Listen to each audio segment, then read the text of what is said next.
আসসালামু আলাইকুম রহমতুল্লাহি বরকাতুহু। আমি আব্দুল্লাহ মামুন চৌষট্টি জেলা কি জন্য বিখ্যাত সেই জিনিসটা দেখার জন্য চলে এলাম। বাংলাদেশে তিন নদীর মোহনা খ্যাত এবং রূপালী ইলিশের রাজধানী খ্যাত চাঁদপুর শহরে।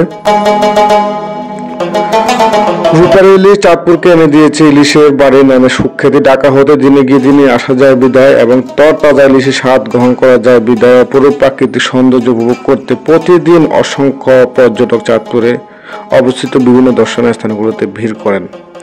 আর চাঁদপুর ঘুরতে এসে বড় স্টেশন বা তিন নদীর মোহনায় ঘুরতে আসেননি এমন লোক খুঁজে পাওয়া খুবই কঠিন। মূলত পদ্মা, মেঘনা ও ডাকাতি এই তিন নদীর মিলনস্থলটি মোলহেড নামে পরিচিত বা তিন নদী মোহনা নামে পরিচিত। তিন নদী মোহনার সূর্যাস্তের দৃশ্য, ছোট ছোট নৌকার বেশি ছোলা, নদীর কূলে পানি আশ্রা পড়া, ঢেউয়ের খেলা পড়া শব্দ সত্যি মনে রাখার মতো। আপনারা দেখতেছেন ভিডিওতে অলরেডি। এছাড়াও এখানে ইচ্ছে মতো নৌকা ভাড়া করে চতুর্দিকে ঘোরা যায় এবং এরপর থেকে উপরে দেখা যায়। এছাড়াও আছে ছোট বাচ্চাদের বিভিন্ন রকম খেলার রাইড। তিন নদী মোহনার পাশে একটা পার্ক অবস্থিত আছে সেখানে। এছাড়াও আছে ঘোড়ার রাইড। তো তিন নদী মোহনায় আরেকটা জিনিস, আমাদের 1971 সালে মহান মুক্তিযুদ্ধের সময় এই বড় স্টেশনের এলাকায় পাকিস্তান হানাদাররা কর্তৃক পরিচালিত টর্চার সেলে অসংখ্য মুক্তিযোদ্ধা নির্মমভাবে হত্যা করায়। শহীদ মুক্তিযোদ্ধাদের স্মরণে আপনারা সর্বপ্রথম দেখেছেন একটা চত্বর, সেই চত্বরটাকে মূলত রক্তধারা ভাস্কর্য নামে পরিচিত। সত্যি অনেক মানুষের সমাগম ঘটে, বিশেষ করে এখানে। আমি যখন দেখা হয় প্রায় বিকাল 4টার উপরে বেজে যায়, একটু অন্ধকারচ্ছন্ন ছিল, দেখার মতো একটা পরিবেশ ছিল আলহামদুলিল্লাহ।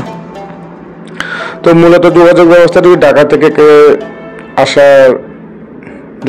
আসে তাহলে সরাসরি দুই একটা বাস সার্ভিস চালু আছে। এছাড়া ঢাকা থেকে বা চট্টগ্রাম থেকে এসে বিশ্ব রোড নামলে এখান থেকে একমাত্র বাস সার্ভিস বলতে বগদাদ বাস সার্ভিস আছে।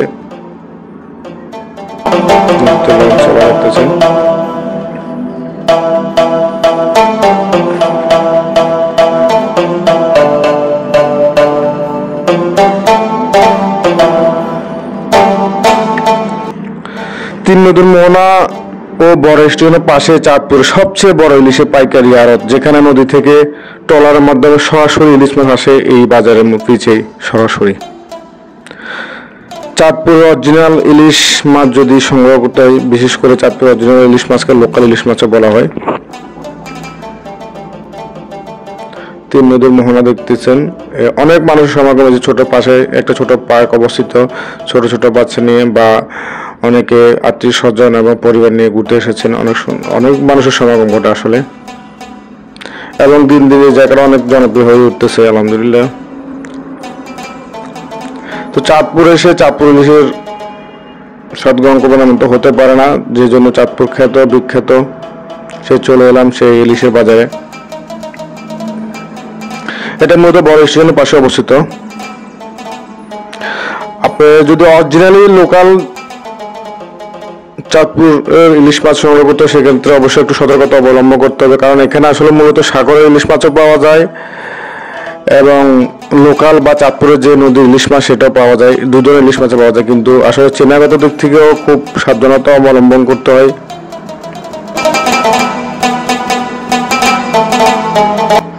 তো যেহেতু আমার এক বন্ধু ছিল, আমি সেই মাধ্যমে ইলিশ মাছ সংগ্রহ করি।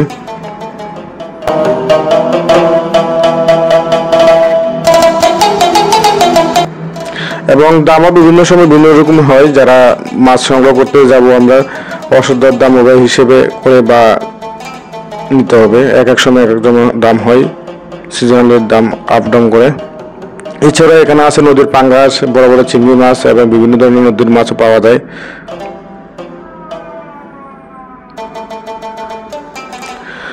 এই যে আপনারা দেখতেছেন, সরাসরি মাছঘাটের পিছেই সরাসরি আসে ট্রলার লাগে মাছের, এবং সেখান থেকে মাছগুলো সংগ্রহ করা হয়। সরাসরি দেখতেছেন কিভাবে মাছ সংগ্রহ করা হয়।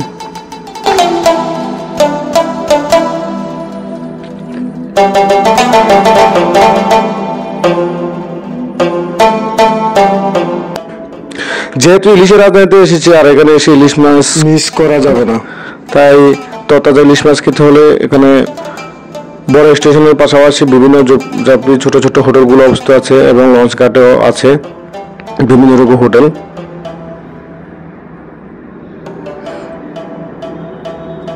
চাঁদপুরে বিভিন্ন মানের বেশ কিছু খাবার হোটেল রয়েছে, আপনার পছন্দ মতো যে কোনো হোটেল থেকে নিতে পারেন। সাশ্রয়ী দাম ও খাবার পেতে চাইলে অবশ্যই চাঁদপুর লঞ্চ টার্মিনালে ডান পাশে অবস্থিত BIWT এর ক্যান্টিনে ডু মারতে পারেন। অবশ্যই ফরিদগঞ্জের আওয়াল ভাইয়ের মিষ্টি ও 1 মিনিট আইসক্রিমের স্বাদ নিতে পারেন।